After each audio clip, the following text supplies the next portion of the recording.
Hello everyone.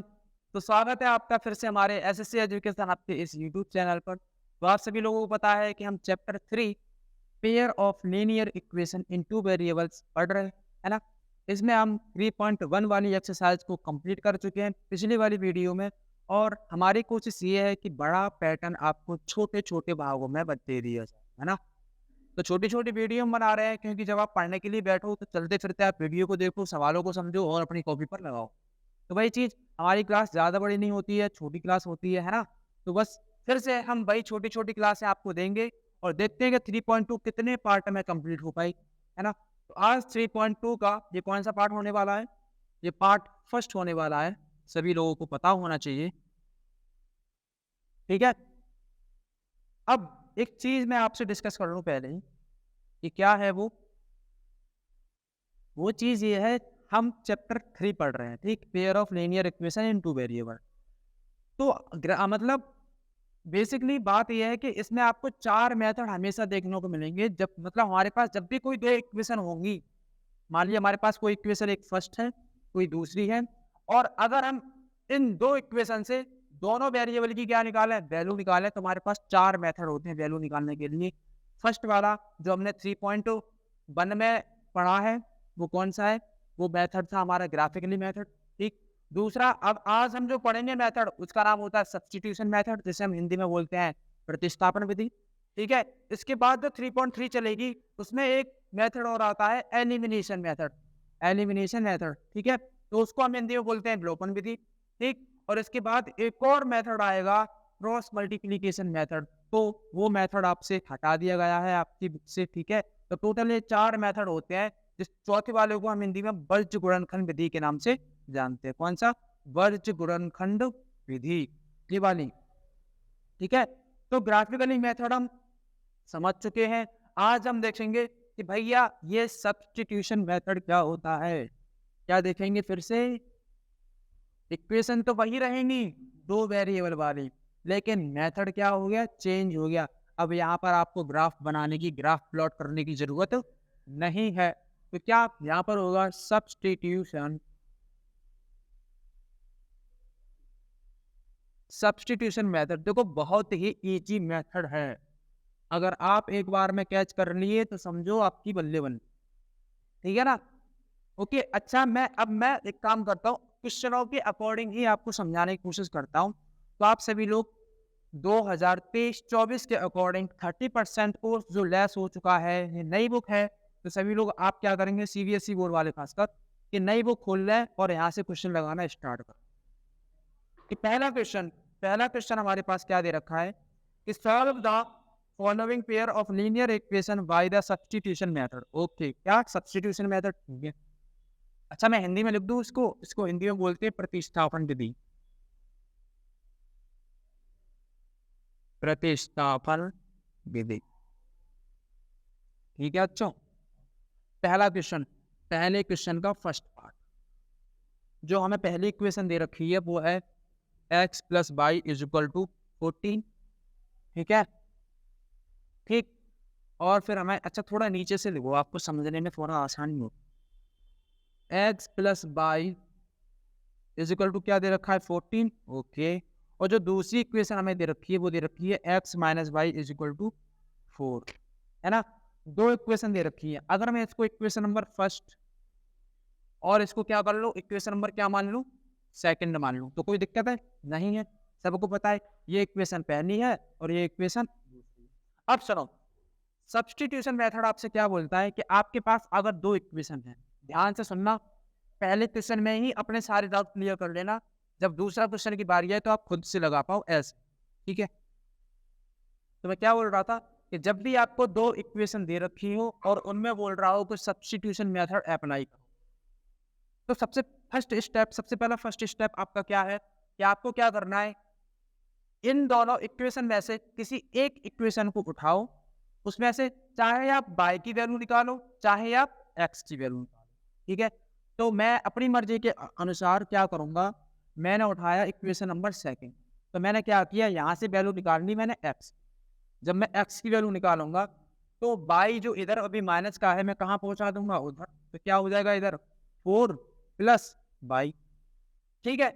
अब x is equal to 4 plus y, अब ये एक नई इक्वेशन मिल गई तो मैं इसको नाम दे देता हूँ, क्या नाम देता हूँ, इक्वेशन नंबर थर्ड। ठीक है। अब मैं इस इक्वेशन नंबर थर्ड को क्या करूंगा, इक्वेशन नंबर फर्स्ट में क्या कर दूंगा, पुट कर दूंगा। तो कैसे, तो मैं यहाँ पर x की वैल्यू निकल आई तो मैं यहाँ से लिखूंगा कि पुट वैल्यू ऑफ x,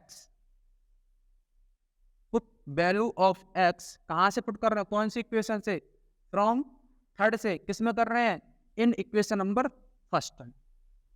ठीक है, हमने ये x की वैल्यू उठाई, कहाँ पुट कर रहे हैं, यहाँ पुट कर रहे हैं। ठीक है, तो फिर से अब देखते हैं हमारी जो इक्वेशन फर्स्ट है वो क्या है, x, और x की वैल्यू क्या दे रखी है, 4 प्लस वाई, क्या दे रखी है, 4 प्लस वाई। अच्छा एक काम करो, पहले इक्वेशन लिख लो, इक्वेशन क्या दे रखी है हमें, हमें दे रखी है इक्वेशन नंबर फर्स्ट ये वाली। हम कौन सी वैल्यू पुट कर रहे हैं, x की वैल्यू पुट कर रहे हैं, तो x की वैल्यू क्या है हमारे पास, 4 प्लस वाई। ठीक है, और एज तो होगी x की वैल्यू, अब और क्या है, प्लस वाई भी लिखा है, और इक्वल टू में क्या लिख दिया है, 4। इतना क्लियर हो गया आपको। फिर से एक बार समझ लो, देखो अभी अगर छोटे क्वेश्चंस को अगर आप डीपली समझ लोगे तो बड़े क्वेश्चन करने में आसानी होगी, है ना। तो वही चीज फिर से हम एक बार देख लेते हैं कि हमें कोई दो इक्वेशन दे रखी है, तो सब्स्टिट्यूशन मेथड अप्लाई करना हो तो फर्स्ट स्टेप हमारा ये कहता है कि आप दोनों इक्वेशन में से किसी एक इक्वेशन में से या तो x की वैल्यू निकाल लो इस तरीके से, या फिर आप y की वैल्यू निकाल लो, और फिर वो इक्वेशन हम मान लेंगे थर्ड, और उस इक्वेशन थर्ड को आप फर्स्ट में क्या कर दोगे, रख दोगे, पुट कर दोगे। तो मैंने क्या किया, इक्वेशन नंबर थर्ड को फर्स्ट में क्या कर दिया, पुट कर दिया, जहां पर x की वैल्यू क्या थी, 4 प्लस वाई, मैंने x की जगह पर रख दिया 4 प्लस वाई, और यहाँ क्या हो जाएगा, प्लस वाई था तो प्लस वाई लिख दिया, बराबर में 14। इतना समझ में आ गया। अब हम क्या करेंगे, चलो अब अगर मैं एक बाई, देखो एक बाई ये है और एक बाई ये है, कितनी बाई हो गई, 2 बाई, बराबर में क्या चल रहा है, इक्वल में क्या चल रहा है, 14। ठीक है, फिर से अगर मैं इस 4 को उधर ले जाऊं तो क्या हो जाएगा, 14 माइनस का 4, गुड।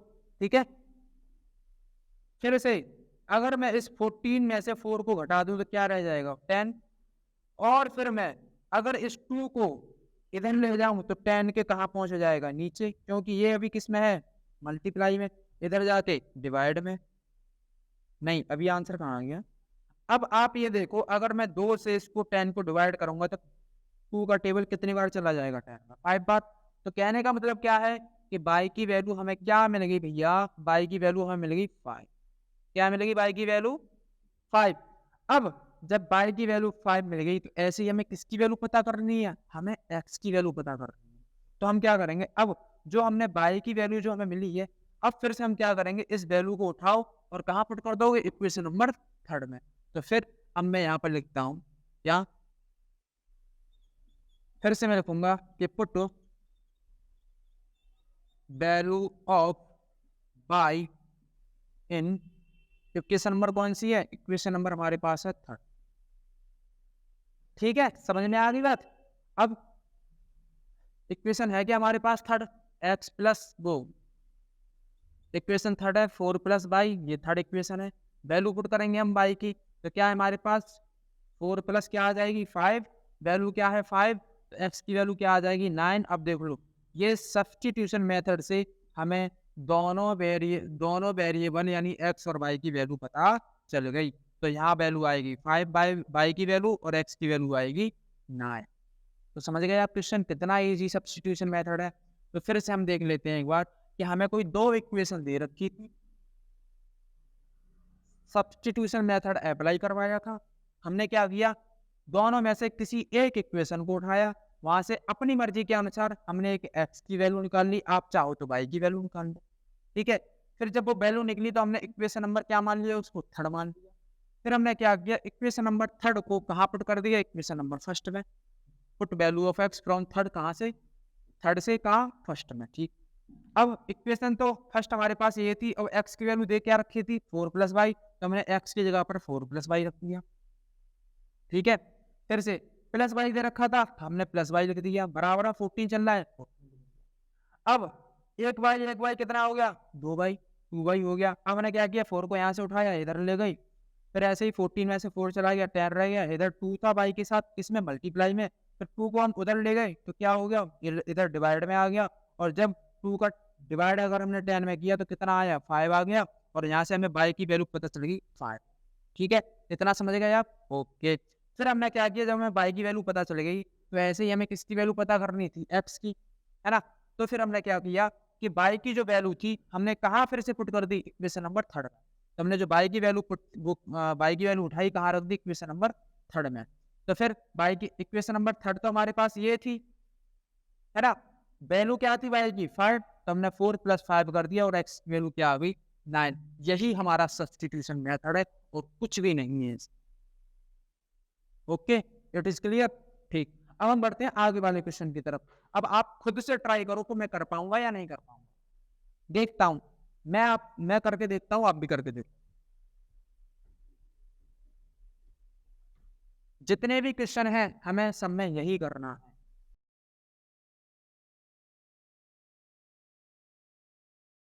हम क्या करेंगे फिर से वो क्या बोलते हैं क्वेश्चन नंबर फर्स्ट का सेकंड पार्ट देखेंगे, और यहाँ पर हो जाएगा हमें पहली इक्वेशन दे रखी है s - t = 3, दूसरी इक्वेशन हमें दे रखी है s अपॉन कितनी 3 और प्लस क्या दे रखी है t/2 और = में 6। ठीक है, ओके। अब वही वाली चीज कि ये कौन सी इक्वेशन हो गई, ये हमारे पास इक्वेशन हो गई फर्स्ट, ये हमारे पास इक्वेशन हो गई। अगर आप चाहो तो इसको सिंपलीफाई करके लिख सकते हो एक रो में, है ना। लेकिन मैं ऐसा नहीं कर रहा, मैं करूंगा डायरेक्ट। मैंने क्या बोला, अगर मान लो आपके पास कोई भी दो इक्वेशन हो तो क्या करना है, आप किसी एक वेरिएबल की वैल्यू निकालना है। मैं क्या करूँगा, इक्वेशन नंबर फर्स्ट से इसकी वैल्यू निकाल लूंगा, एस की वैल्यू निकाल लूंगा। तो मैंने क्या किया, यहाँ से मैंने निकाला एस = टी को पहुंचा दिया उधर, यहाँ क्या हो जाएगा 3 + t। अब ये वाली जो इक्वेशन निकली मैंने इसको मान लिया इक्वेशन नंबर 3। ठीक है, ओके। अब मैंने क्या किया, मैंने यहाँ पर मैंने लिखा कि put value of S, S कौन सी इक्वेशन से, फ्रॉम 3 से किस में पुट कर रहे हैं, इन सेकंड में। किस में कर रहे हैं, सेकंड में। ठीक है, तो अब फिर से देखो सेकंड इक्वेशन है कि हमारे पास सेकंड इक्वेशन में दे रखी है s/3 + t/2 = 6। सेकंड इक्वेशन है, s की वैल्यू क्या दे रखी है 3 + t। तो देखो जहां पर s हो वहां हम क्या लिख देंगे 3 + t। तो यहाँ लिखेंगे हम 3 + t अपॉन में 3 और प्लस में क्या चल रहा है t/2 = में 6। ठीक है, इतना हो गया क्लियर। अब इनके एलसीएम लो, कितना एलसीएम आ जाएगा 6, है ना। तो जब यहाँ पर 6 आएगा तो यहाँ कितने का मल्टीप्लाई होगा, सब में 2 का, और यहाँ पर कितने का मल्टीप्लाई होगा 3 का, और इनका आपस में मल्टीप्लाई हो जाएगा। ऐसे एलसीएम ले लेंगे हम। तो यहाँ करेंगे 2 3 + t और प्लस 3 × 2 और अपॉन में पूरे में क्या हो जाएगा 6, और इधर क्या चल रहा है 6। ठीक है, फिर से 2 का मल्टीप्लाई 3 में करना, 2 3 जा 6 प्लस 2t प्लस 3t, और इधर 6 डिवाइड से उधर जाएगा तो मल्टीप्लाई में आ जाएगा, ये इधर मल्टीप्लाई में हो जाएगा, है ना। तो 6 6 जा 6 6 जा 36। इतना हो गया क्लियर। तो फिर से अब ये बताओ 2t और 3t कितना हो गया 5t, और इस 6 को अगर हम इधर भेजेंगे तो 36 - 6 हो जाएगा। ठीक है, अब अगर हम 36 में 6 को हटाएंगे तो क्या आ जाएगी वैल्यू 30, और फिर से अगर हम क्या करेंगे यहाँ से t की वैल्यू निकालेंगे तो 30 अपन क्या हो जाएगा 5, और 5 6 जा 30, तो t की वैल्यू क्या आ गई, तो t की वैल्यू हमें मिल गई 6। क्या वैल्यू मिल गई हमें, t की वैल्यू मिल गई 6। दिख रहा है सभी को, दिख रहा है या नहीं दिख रहा, नहीं दिख रहा तो एक काम करो यहाँ लिखो, यहाँ मैं दोबारा लिख दे रहा हूँ। t की वैल्यू कुछ ऐसा आ रहा है, 5 से ये 6 बार कट जाएगा तो t की वैल्यू क्या आ गई 6 आ गई।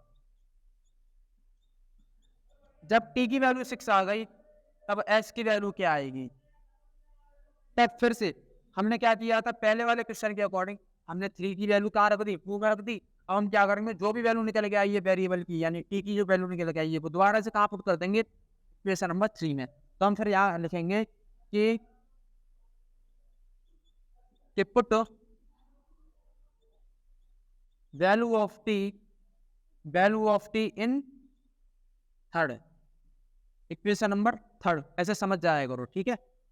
थर्ड में कर रहे हैं हम। तो अब देखो पहली बात तो थर्ड इक्वेशन है कि हमारे पास s is equal to 3 plus t, कौन सी इक्वेशन है? थर्ड इक्वेशन है, ठीक है। अब यहाँ पर जो हमने टी की वैल्यू पुट कर रहे हैं, तो बताओ टी की वैल्यू निकली क्या है? टी की वैल्यू निकली हमारे पास 6, क्या निकली है? 6। तो हम यहाँ कर देंगे 6। फिर से यहाँ एस की वैल्यू क्या आ जाएगी? यहाँ एस की वैल्यू आ जाएगी 9। क्या आ जाएगी बेटा? एस की वैल्यू आ जाएगी 9। तो फिर से हमने सब्सटीट्यूशन मेथड से एस टी और टी की वैल्यू निकाल ली, ठीक है। बात समझ में आ गई? तो ऐसे ही अब हम अगला वाला क्वेश्चन देखेंगे कि आगे वाला क्वेश्चन क्या है।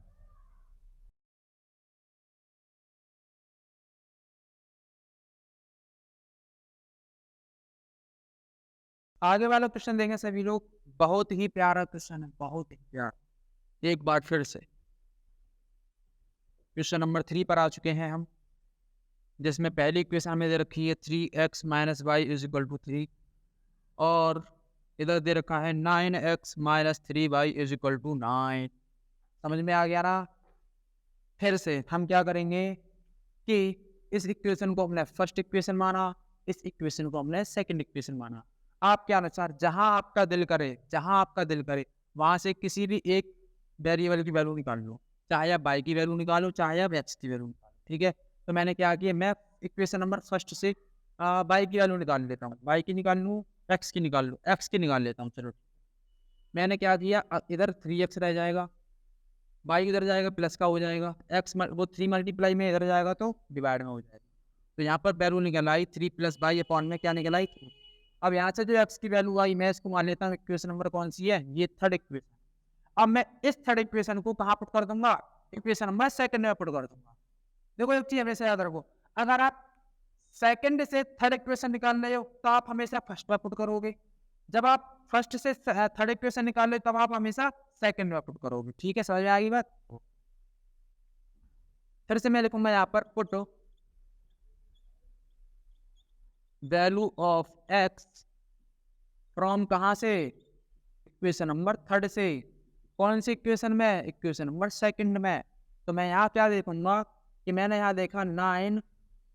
अच्छा पहले तो पूरी इक्वेशन लिख दूँ आपके लिए, कुछ ऐसे है। इक्वेशन नंबर कौन सी है? सेकंड है। वैल्यू किसकी रख रहे हैं? एक्स की, थर्ड की। तो देखो 9, एक्स की वैल्यू क्या दे रखी है?